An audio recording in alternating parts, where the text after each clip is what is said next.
दोस्तों नमस्कार, मैं प्रभाकर द्विवेदी और आप देख रहे हैं फास्ट न्यूज इंडिया। इस वक्त की बड़ी खबर में आप सभी दर्शकों का स्वागत है। महाराष्ट्र में कब होंगे विधानसभा चुनाव? मुख्य चुनाव आयुक्त ने इस पर बड़ा अपडेट दिया है। इस पर विशेष जानकारी देंगे, लेकिन लेंगे एक छोटा सा ब्रेक और ब्रेक के बाद जल्द हाजिर होंगे। इस खबर के प्रायोजक हैं फास्ट को। जल्दी हो जाना तो फास्ट को बुलाना। बाइक से लेकर लग्जरी कार सेल्फ ड्राइव पर उपलब्ध। ग्रुप ट्रेवल के लिए लग्जरी बस भी उपलब्ध। सबसे सस्ता एक बार सेवा का मौका अवश्य दें।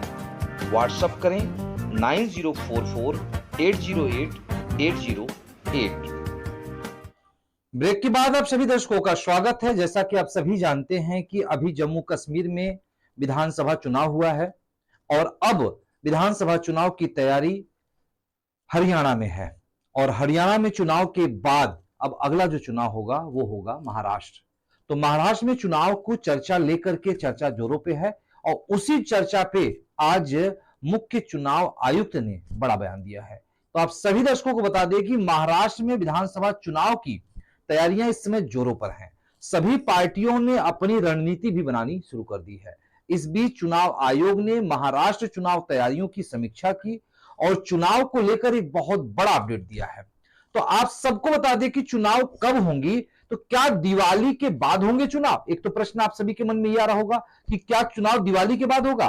तो आप सभी को बता दें कि मुख्य चुनाव आयुक्त राजीव कुमार ने कहा कि महाराष्ट्र विधानसभा चुनाव से पहले हमने राजनीतिक दलों और अधिकारियों समेत सभी हितधारकों से मुलाकात की। उन्होंने बताया कि पार्टियों ने हमें दिवाली जैसे त्योहारों को ध्यान में रखते हुए महाराष्ट्र विधानसभा चुनाव की घोषणा करने को कहा है। सीईसी ने आगे कहा कि मुझे पूरा विश्वास है कि महाराष्ट्र लोकतंत्र के त्योहार में अपना योगदान प्रदान करेगा। आगे उन्होंने कहा कि फर्जी खबरों पर सख्त कार्रवाई का निर्देश। जी हां, बिल्कुल आपने सही सुना। सीईसी ने कहा कि सीईसी राजीव कुमार ने चुनावी तैयारियों की समीक्षा बैठक के दौरान महाराष्ट्र के जिलों के पुलिस अधीक्षकों से लोकसभा चुनाव 2024 के दौरान चुनावी अपराधों से संबंधित एफआईआर की स्थिति मांगी है। सूत्रों के अनुसार मुख्य चुनाव आयुक्त राजीव कुमार ने एसपी कार्मिक ईवीएम और सोशल मीडिया से संबंधित सभी मामलों की समीक्षा करने का सख्त निर्देश दिया है। आगे आप सभी दर्शकों को यह भी बता दें कि सीईसी ने सख्ती से कहा कि सोशल मीडिया पर फर्जी खबरों पर त्वरित प्रक्रिया और कार्रवाई की जाए। सूत्रों ने कहा कि राज्य पुलिस नोडल अधिकारियों को इन मामलों को निष्कर्ष तक ले जाने की किसी भी तरह की ढिलाई के बिना जांच में तेजी लाने के लिए कहा है। आगे आपको बता दें कि चुनाव अधिकारियों को भी मिले हैं सख्त निर्देश। जी हां, आपने सही सुना कि सीईसी ने चुनाव अधिकारियों को भी सख्त निर्देश दिया है। समीक्षा बैठक के दौरान सीईसी राजीव कुमार ने सभी जिला मुख्य चुनाव अधिकारियों, पुलिस अधीक्षकों को मतदान केंद्रों पर न्यूनतम सुविधाएं, मतदाता कतारों और उचित प्रबंधन सुनिश्चित करने का भी निर्देश दिया है। आगे सीईसी डीओ को सभी व्यवस्थाओं की समीक्षा करने, कतार में खड़े मतदाताओं के लिए बेंच लगाने, पीने के पानी की व्यवस्था कराने, भीड़ भाड़ इलाकों में पार्किंग की व्यवस्था करने के लिए भी व्यक्तिगत रूप से मतदान केंद्रों का दौरा करने का निर्देश दिया है। तो इस हिसाब से अभी हालांकि हम सीईसी ने क्या कहा है वो पूरी जानकारी आप सभी दर्शकों को दिखाएंगे, लेकिन आप सबको यह बता दें कि जो अभी आज सीईसी ने कहा है, इस तरह से एक अनुमान लगाई जा रही है कि चुनाव जो है दीपावली के बाद महाराष्ट्र की होने की उम्मीद है, लेकिन चुनाव की तारीख का घोषणा हो इससे पहले सभी मतदाताओं ने और सभी प्रत्याशियों ने कमर कस लिया है और चुनाव की तैयारियों का बेसब्री से लोग इंतजार कर रहे हैं। तो आप सभी दर्शकों को दिखाने चल रहे हैं कि सीईसी मुख्य चुनाव आयुक्त राजीव कुमार ने क्या कहा है। सर्वप्रथम हमने सभी राजनीतिक दलों से मुलाकात की, जिसमें सभी नेशनल पार्टीज थी, रीजनल पार्टीज थी। सभी स्टेक होल्डर्स से मुलाकात की, जिसमें सारी एनफोर्समेंट एजेंसीज, जिनके बारे में मैं विस्तृत रूप से आपको बताऊंगा। All the district magistrates, commissioners of police, chief secretary, DGP, all the senior officials who are responsible for creating facilities at the polling stations and also making arrangements. We met all.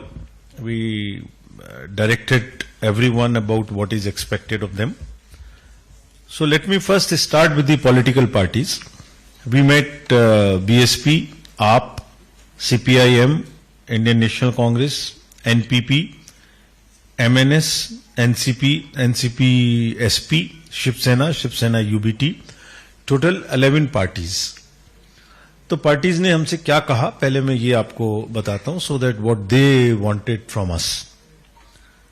सभी parties ने almost पहले तो ये कहा कि दिवाली और देव दिवाली और छठ की फेस्टिविटीज हैं, काफी फेस्टिवल सीजन है आगे, तो उसको ध्यान में रखकर ही चुनावों की घोषणा डेट्स की जाए। उन्होंने ये भी कहा और बड़ी सही बात कही कि चुनावों की तारीख को सप्ताह के मध्य में रखा जाए ताकि शहर के लोग छुट्टियों को आपस में मिला के इधर उधर जाने की कोशिश ना करें। Urban apathy and youth apathy is a big issue in certain parts of Maharashtra also in urban areas, therefore this was a demand they made.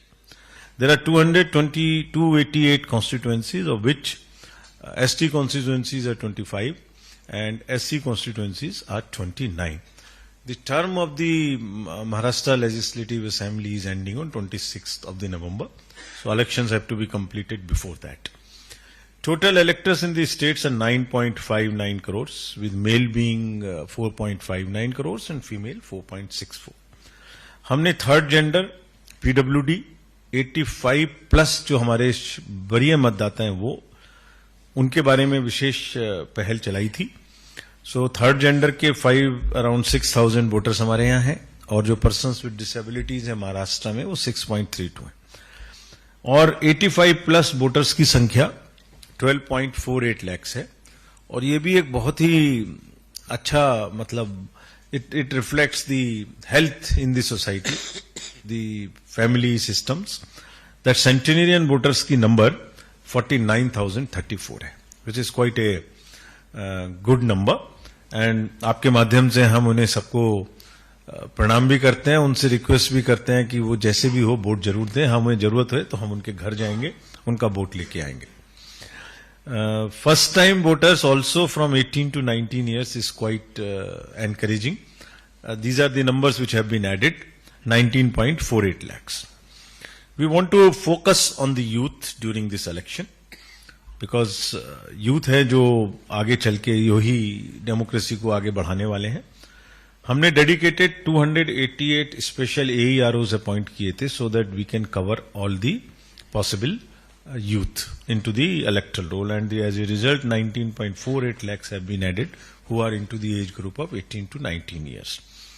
Large number of voter awareness activities have been undertaken. We have also directed all the district magistrates to involve the youth in the universities and otherwise as on a very intensive basis, and also make them feel that they are ambassadors of the election commission, each one of them.